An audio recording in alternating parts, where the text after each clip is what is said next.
रहमतुल्लाह हॉटेल परिसरात ड्रेनेज तुंबल्यानं घाण पाण्याचा उग्र वास, नागरिक त्रस्त, महापालिकेचा बघ्याचा पवित्रा।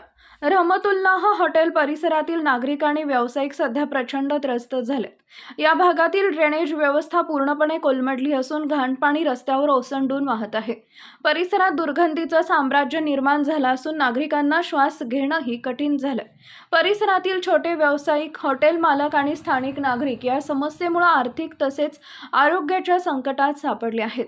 अनेक वेळा तक्रारी करूनही महापालिकेचे ड्रेनेज अधिकारी बघ्याची भूमिका घेत आहेत।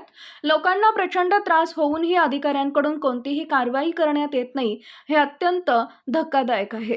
नागरिकांनी स्पष्ट इशारा दिलाय की जर ही समस्या तात्काळ सोडवली नाही तर आम्ही प्रत्यक्ष आयुक्तांना भेटून हा प्रकार त्यांच्या निदर्शनास आणू आणि महापालिकेच्या निष्क्रिय अधिकाऱ्यांविरोधात आंदोलन उभारू।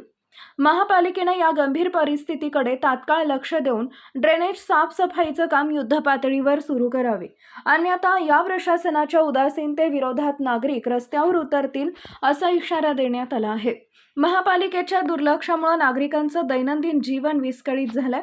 प्रशासनातील ढिसाळपणाला आता लोकांनी थारा देऊ नये हाच सूर लोकांचा आहे।